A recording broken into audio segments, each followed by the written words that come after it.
This is Tess Off from Insanity Reigns Supreme, and you're watching Project Daybreak.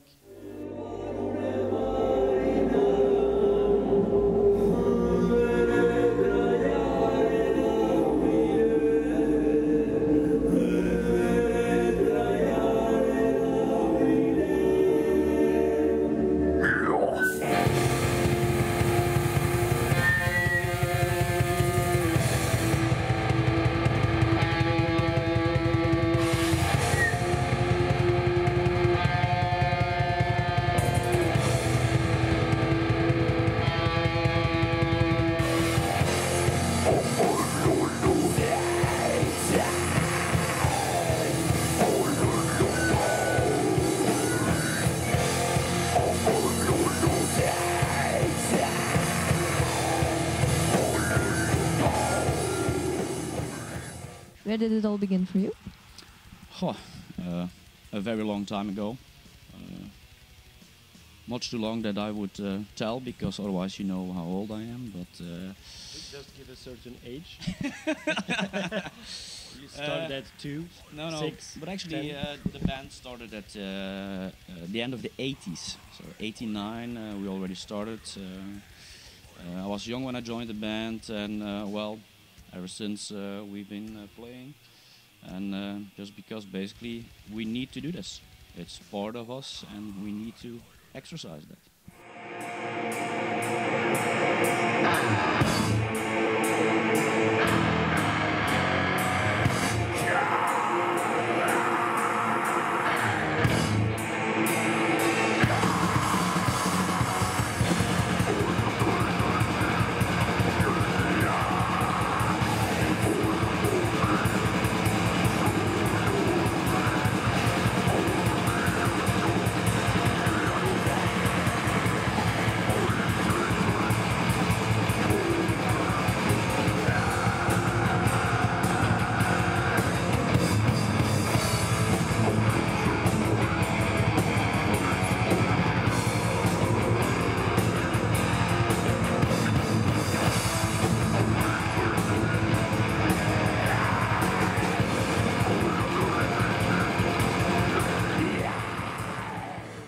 Was this a dream from you, from when you were a child? I wouldn't call it that this was a dream, but I just felt that there was something that I needed to share almost, and to explore within myself, and that music was just part of it. And first, actually, I just watched the guys playing music, and at some point, somebody put a mic in my hand, said, "Why don't you start screaming?" And I did.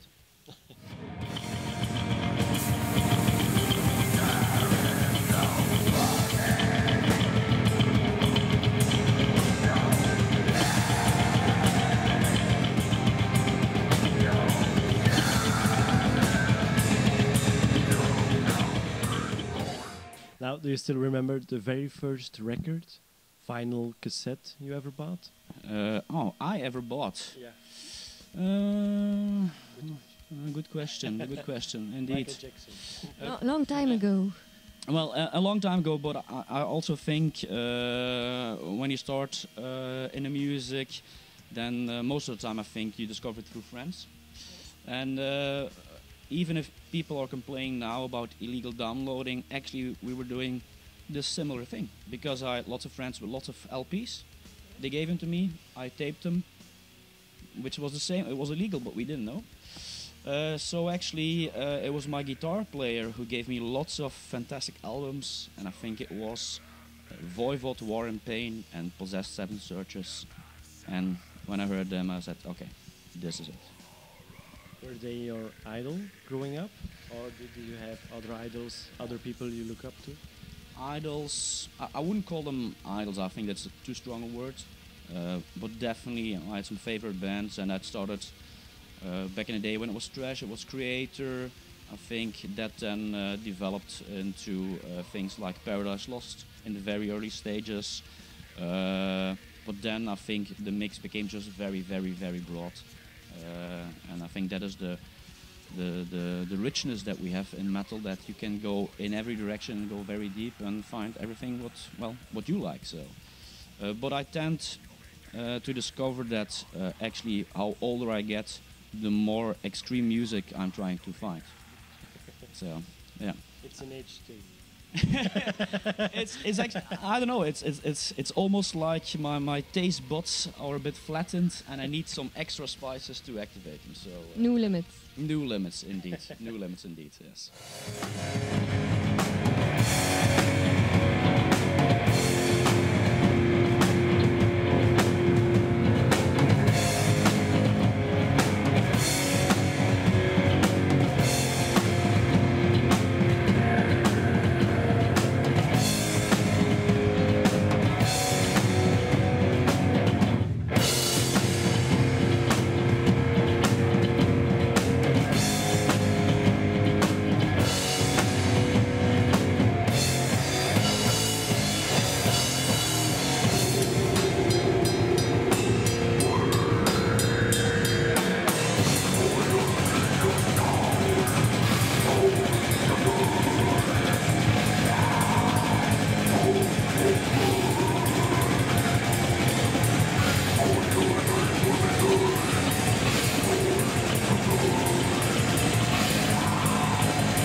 Did your parents always support you? I was very lucky in that they always just let me do my thing, which was very wise of them, I think, because if they would have disapproved, I would have only gone extremer. And the good thing is that I remember the first time when my mom heard it, she said, "You know what, this sounds like a dog barking." And I said, "You've got it."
Name something you love to do, but just suck at.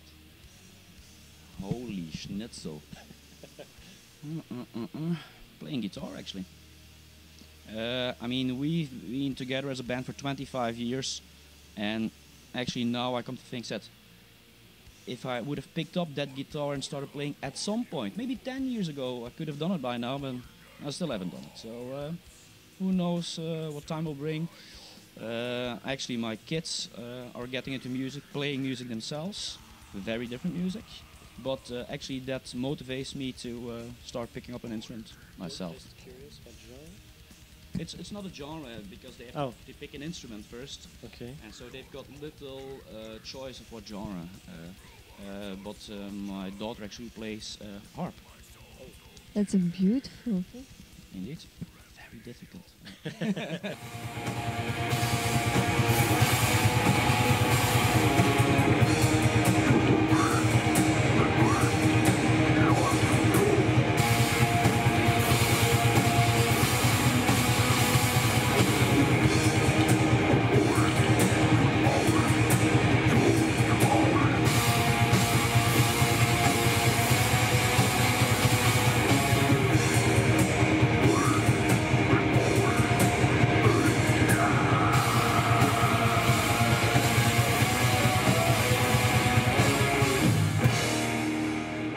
You just had a performance here at Genk, and after every round, after every song, we saw you drinking something on stage. Correct. Was it to clear the throat, or is it just some plain old alcohol just brewed in your laptop or? It's Good wine. it's actually whatever helps me exercise my inner demons, and so that can change from performance to performance.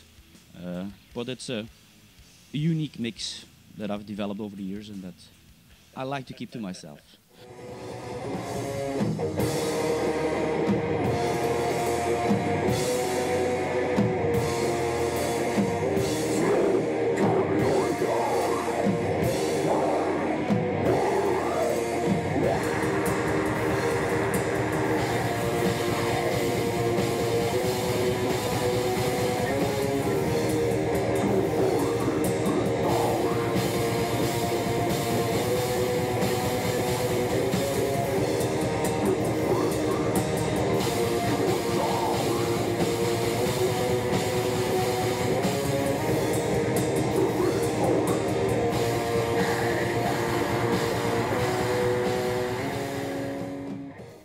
Is there anything new in the future coming for people that follow you for decades now?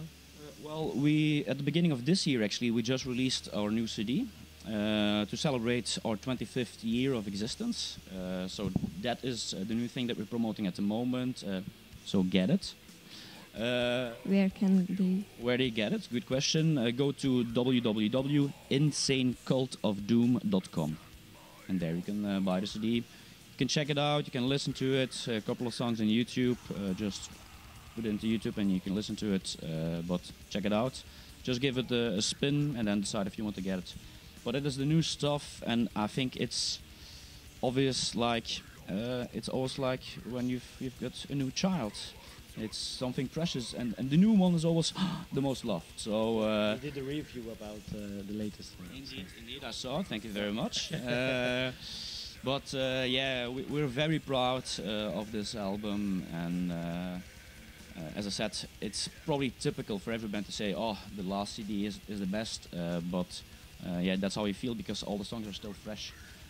So from the show tonight as well, most of the stuff was from the new CD. And it just feels fantastic to finally perform them live. We are the gods, the cult of doom.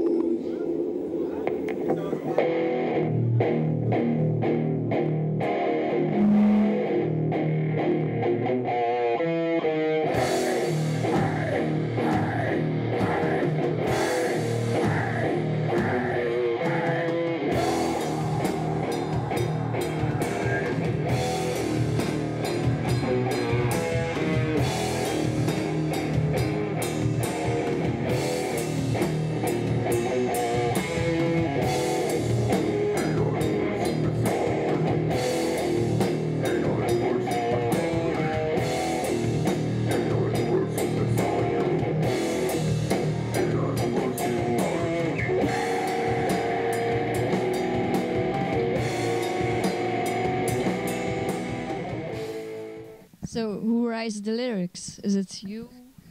The lyrics are totally written by me, indeed. I do share them with the band because They have to agree. I want everybody to be on the same board of what my message is, because it's a very personal message. But the guys over the years, they've actually let me do my thing, and I thank them for that, because it's something that I need to express, which is very dear and personal to me. But they stand behind that, and so I can use the band to voice that. It's real friends. I think that's the basis. How can you play in a band for this long? Obviously, you've got your love for the music, but at the core is a group of friends that come together. And actually, when we come together as 5 individuals, we become a new entity. Second family. It is a second family for sure. Actually, I think I share more with those guys than probably with my family. So, and that's what keeps you going for all those years, because all of the rest fades away, but that core remains forever.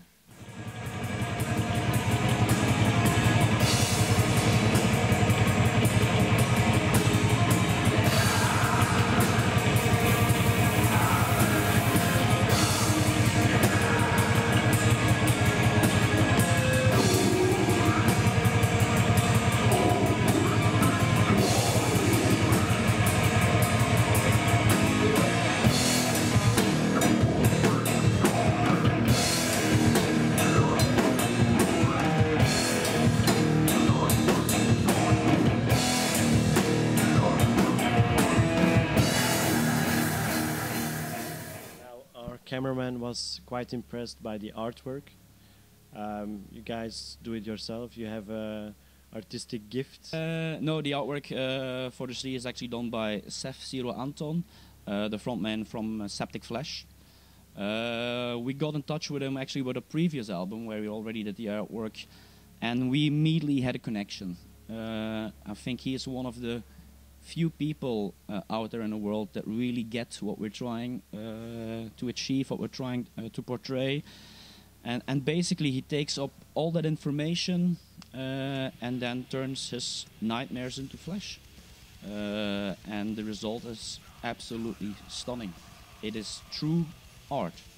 And if you look, the last CD, the title is Unorthodox. And so we were really trying to get something that was really unorthodox. And the fantastic thing is that he achieved that because he came up with something that was unorthodox for the metal world. And if you look at it, it's almost like a still life painting from old Flemish masters. So if you look at the composition, there's a lot of details in there, a lot of hidden details actually in there. And but what he brings out is just pure art.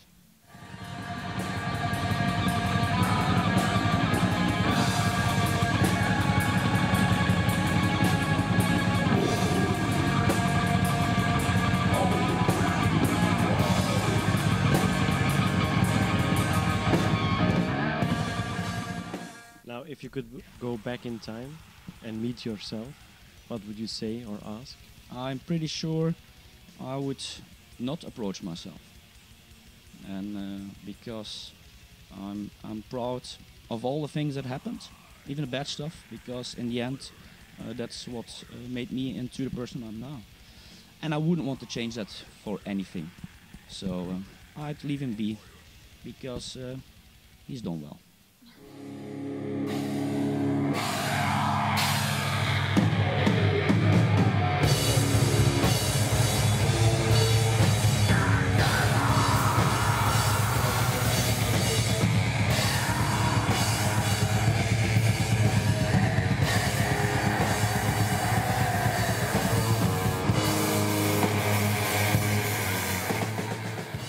Now, after a performance, what would you be remembered by the persons who saw you?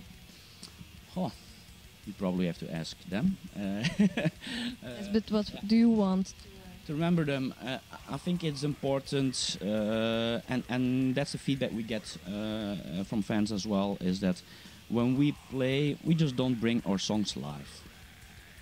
Yes, people don't come to just see somebody play their songs live. They come to see something different, and that's exactly what we try to achieve. We don't go on stage, we completely change the stage and make that part of our cult. So if you look at that, we almost physically bring our own stage. Yes, And we set up basically our own little piece of the church, and all those people actually come to our private mass. And that's what we portray. We're not playing our music live. It is a ceremony that they're invited to join in, and the feedback is they feel that. It's not something that you see, it's not something just that you hear, but they can actually smell it as well, and you see it. So we try to involve all of the senses, so it becomes a total experience and not just a bunch of guys playing their music live, because that's not what it's about for us. It's a ritual everybody has to see. Indeed, indeed.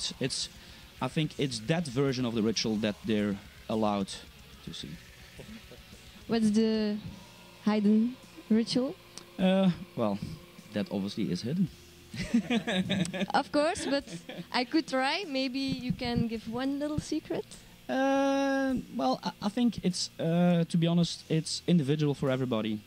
And we certainly don't have anything as a group, because every individual member follows their own path, and so you should ask each and one individually.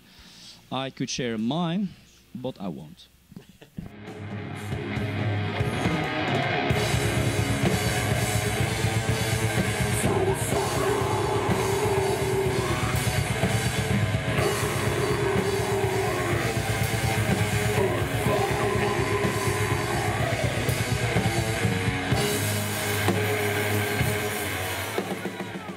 imagine tomorrow you get an email from Vatican City to be able to play in the Holy Church.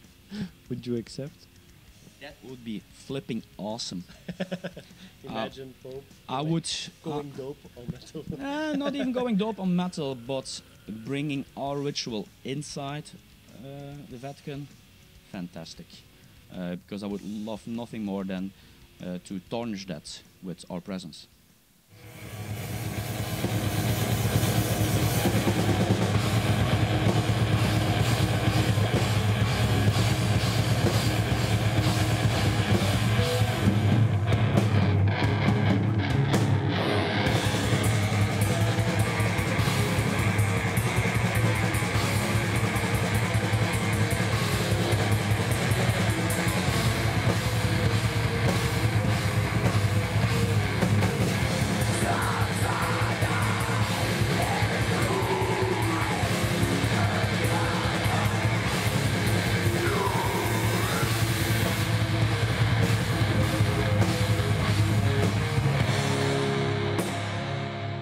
If you could choose, would you choose a pit bull or a Chihuahua? Probably Chihuahua.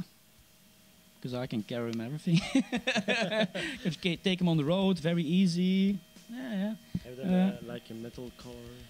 Well, yeah, and I think I tend to steer away from all typical cliches, and that is true in metal as well, because unfortunately I think there's a lot of cliches in metal as well. And that's perhaps the next is also cliche, mosh pit or group hug.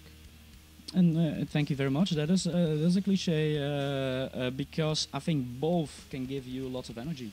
So it depends on the situation, and a good group hug with the right people.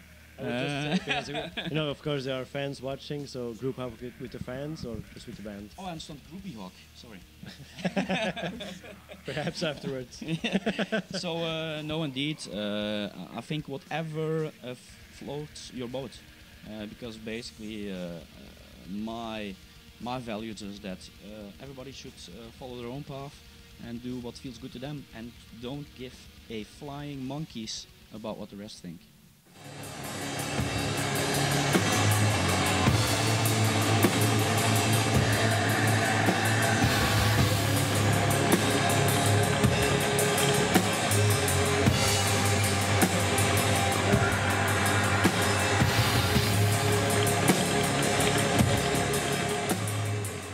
Now, if we would name the top 3 of your bucket list, 10 things to do before I die. Well, can be personal, so it doesn't have anything to do with the music. Indeed, because actually there are definitely some sites out in the world I'd like to visit. Old Necromanteon, Wolf in Italy and Greece. Just some personal stuff where I want to go and be. And actually the top 3 are those sites that I want to go and visit. But I think, well, not I think, for next year I've already got planned the first on the bucket list because I've come across some like-minded individuals that share that bucket list, and so we are making it our goal to make sure that it doesn't stay on the bucket list, but we actually achieve those goals. That's, I think, the dream of everyone who has a bucket list. Indeed, and I think there is truth in some cliche commercials. Just fucking do it. Yeah. Without mentioning the name for who we're. But I think that's about it. I mean, dreaming is fantastic, but if you don't act upon that, then they just remain that dreams.